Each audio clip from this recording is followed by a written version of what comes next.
YouTube, what's happening? It is Thursday, November 7th, and we're going to talk a little college football. I didn't do Tuesday, Wednesday because, I mean, it was Maction. We kind of want to see how the first week of Maction went. And you can see, I put the sheets up for everybody to see in the community chat. I also put them on Patreon for free for everyone to see. Just, hey, there you go. There you go. So if I don't make a video, I want to make sure you get the sheets regardless. So, but today we're doing videos because we have two games today. App State Coastal, FAU ECU, not the best games. Tomorrow we have four games, which is, some decent ish matchups there. I figure why not do a quick video just for Thursday, Friday. And then Saturday, you can see we have our typical giant slate of games, which I will have the video up for tomorrow, which will be the hour-long movie marathon I always do every week, where we break down every single game on the schedule. So today, just these six games is all we're going to cover. So I appreciate you watching. Drop a like, subscribe, and we're going to go ahead and jump to the first game right now. First game, we got App State and Coastal Carolina, and we're going to do what we always do. We're going to open up the teams, and we're going to look at their actual schedules and maybe try and see what they've been up to. College injuries are just not good at reporting because sometimes some conferences don't require it, some do. It's just not the best. So we look at this. ESPN doesn't even track it either because it's just not there. So pros is really good for injuries, but not college. So we can see App State is literally, they are 4-4. They've won their last two games. They played 5 days ago. Now they're at Coastal. Then we pop over to Coastal and look at their schedule, see what they've been up to. They are 4-4. They have lost 3 in a row now, and that's some bad defense. That's some bad defense right there. Look at these numbers. So now they're hosting App here 5 days ago as well. They both play Saturday. So pop back over here to the numbers. Main thing we look at is matchups. 20th in passing versus 68th. Okay, that's a slight advantage, App State. 73 versus 123. That's a 50 spot advantage as well. So both these are 50 spot advantages. So App State should do all right on the ground. 80 versus 78. That's a push. That's a push. That's not going to get it done. 53 versus 120. That's a 75 point advantage. So that's a nice advantage for Coastal. So passing and running for App, running for Coastal, not passing for Coastal. So with the total being 270, no, what is the total out there currently? I'm looking at NBA. It's like 217. That's NBA. No. Let me look at this again. It is 62.5. I do like that, to be honest. I can see that, especially with the way that these scores have been popping up over here. I can see points being scored from both sides and this being one of those typical Thursday night crazy shootouts. So I can see that.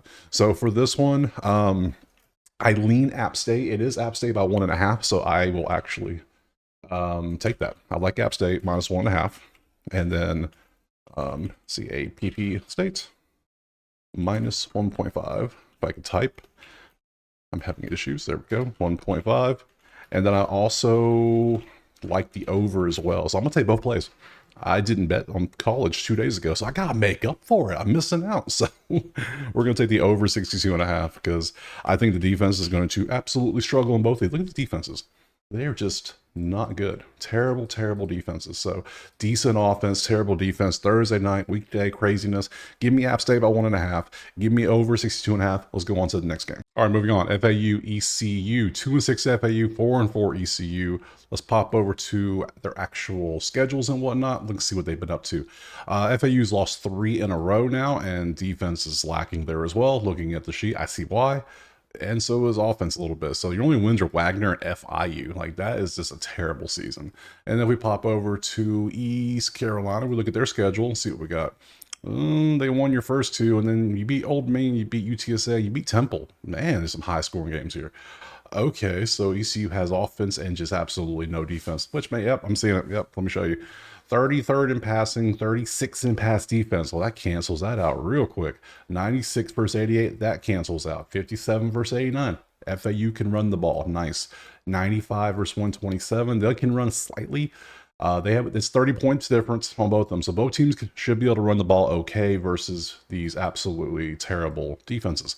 Outside of that, your turnover margins minus 0.8. You're terrible on third down offense. You're good. You're both decent on third down defense. So what do we have for a line? Let's pop over here and look at it. Looks like we have, there it is. It is ECU 7.5 at home with a total of 58.5. I don't know about that. I think that over. I don't know. The numbers are looking defensively might be the way to go here. Under 58.5 maybe. because your strength is getting negated. You both can decently run the ball, but that's it. And run the ball is going to run the clock, which is going to make the game shorter. Your third down defense is actually pretty good. So when they do have to throw, that makes it even better. You're going to punt more probably. So, but I don't want to take ECU minus 7.5. I kind of want to go under 58.5. It sounds crazy. I think I'm going to do it under 58.5. I think the defense is going to step up a little bit. First game, the other game is going to have high scoring. This one, everyone's going to see these scores from the last few games here, and they're going to say, ooh, there's a reason it's 58 for a reason, not 63. So I can see people seeing these scores and be like, well, that comes out to 70 something, that comes out to 70 something, that comes out to 90. Yep, I'm taking it. And all of a sudden, bam, under. Yeah, I can see it. Yep. So, hey, I could be wrong. Easily could be wrong. But I'm going to go with the numbers. They lean defense. We're going to take the under 58.5 and move on to the next game. All right, moving on, we got Cal and Wake Forest. Let's pop over and look at their information. Wake, you are 4-4. You won your last two against UConn and Stanford, both on the road at that. Now you're at home against Cal, and you had a bye week to prepare, which is also nice. Cal, let's see what you have. You won your last one against Oregon State. You were also 4-4. Now you're at Wake Forest, obviously, and you also had a bye week. So we had two teams with a nice break in there for how the Halloween week, really. So there you go. Good stuff. Let's look at the numbers. Nothing crazy on the schedule yet. Both teams are in the top 40 in passing. Okay. I'm not surprised by Wake. I'm kind of surprised by Cal, to be honest. So let's look at the 30th versus 129. I don't know about y'all, but 129 minus 30 is 99 spots different. That's a game changer right there. I hate to tell you. What's the spread? It's Cal by 7 with a 54.5 total. Okay. 39 versus 72. Now they have some advantage, yes. The 39, that's what a 30, 40 spot difference. This is 100. Okay, so Cal has an advantage. 109 versus 73. All right, they're going to struggle. They're probably below their season average. They'll probably be at the 70, 80 mark. 90 versus 9, you probably going to struggle hard. So I like Cal to get points here. I like Cal by 7. That's as simple as that. I know they're at Wake Forest, but yeah, I just don't see they should be able to just put up points off passing wise. Maybe, can I look at Cal team total? That might be a fun one. I did a couple of those last week, but like Oregon and somebody else. Was Arkansas? Can't remember who it was. And it worked out great. So here, come with me on the journey. Let's look at their team total together. I want team props. Cal points. Points. Let's see if I go, man, you think 30? We're going in the 30s. You're told, ooh, okay. 30.5 is 130. 31.5, that's not a key number. 31 is a key number. So that's where I would take 30.5. Let's look back over here. That their season average is only 25. Now they have an amazing matchup passing, but do I like it that much? I think their defense is pretty good on a lot of things too. I think I'm just going to go Cal minus 7. Cal minus 7 is going to be the play for me. Can't take that team total. Just not feeling it. So, all right, let's take that next game. All right, next we got Iowa at UCLA. 6-3 Iowa at that. Let's look over at the schedules. UCLA, they are 3-5. They won their last two though. Rutgers and Nebraska. They're playing better than they've been all year, so it's funny. But then they look at who they played: Indiana, LSU, Oregon, Penn State. Come on, that's 0-4 right there. Now you're playing Iowa. Let's look at Iowa's schedule. You are 6-3. You won your last two. Nothing noteworthy there. Yeah, nothing at all. So let's pop over here. Let's see. 129th in passing. Not surprising. They're running the ball, but hey, they're getting points. 45th in points for Iowa. Who would have ever expected that? And the defense is still defensing. Yeah, the secondary is getting better, put it that way. That was in the 90s at one point, a couple games, like 4 or 5 games ago. Now we're in the 40s. They're settling in nicely. This is terrible for them. So 129 versus 116. It don't matter. Iowa don't pass much. This matters. 10 versus 11. UCLA strength is the run D. Iowa's strength is the run O. So that's going to negate their points being able to be scores. So I don't see them getting 31 points. 63 versus 44. That's a push. 134 versus 18. Good luck even getting 273. You're probably going to get the 30 yards rushing the whole game. You are terrible, and they're amazing. So defense is on the menu for this game. I think people are going to probably take that over under. I bet it's like 40, isn't it? It is 44 and a half. Are you kidding me? I can get 45? Yeah, there it is, 44 and a half. Can't see Mara, 44 and a half. You can go Iowa -6. That's fun, but I just think I'm going to take under 44 and a half. Justin, you know what? Why not? And you know what? I'm gonna be one of them people, one of those people they talk about. I'm going to buy the hook, so I go under 45. Why? Because it's my money. I'll do what I want. So I will pay for a push just in case. So in case Iowa wants to come out and ball out and just push UCLA over the field, but UCLA is playing better. So give me under 45, low scoring game, 17-10 final. Calling it like that, 17-10. Cool. Next game.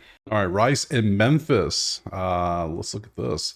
Memphis, your playoff potential is done because you let UTSA beat you. So, hey, whatever. Welcome. You still got a good season. You're 7-2, but you're not going to the playoffs now. I'm sorry. Was it just, I mean, I don't think they were going to go anyways, but there was rumors that they might have a shot. So let's look at Rice. Look at Rice schedule. You can see that they are 3-6, and they beat Navy somehow, some way. They beat Navy. I don't know. Weird. Let's pop over to the stats. Let's see. All right. 78 versus 97. Slight advantage Rice. 21 versus 7. Advantage Rice. Slight. 115-31. Advantage Memphis. Both all defense so far. 69-84. Memphis can run a little bit. So we got 3 defensive advantages and a slight, almost a push really. It's like 15 spots. That's a push. If it's under 25 for me, it's a push. So 25-50 slight, 50-75 is advantage, 75 more is a big advantage, and anything over 100 is damn. Yeah. So let's go. Yeah. I think, what's the total? Give me the total in this bad boy, because I think it is 51, and I feel that's way too high. I think defense is going to show out in this one, unless they just give up. There's a chance they give up and don't play. I can see us being a low-scoring game, so give me the under 51. I'm okay with that. And then let's move on to that last game.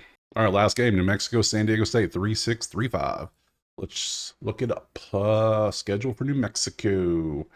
You lost your last 2. Now you're at San Diego State. 17-6 and 49-45. What? You had 0 defense all year, and all of a sudden this game happened. Like, I don't get it. Weird. Man, college football is weird sometimes. So I love watching it. I love betting on it. It's just weird.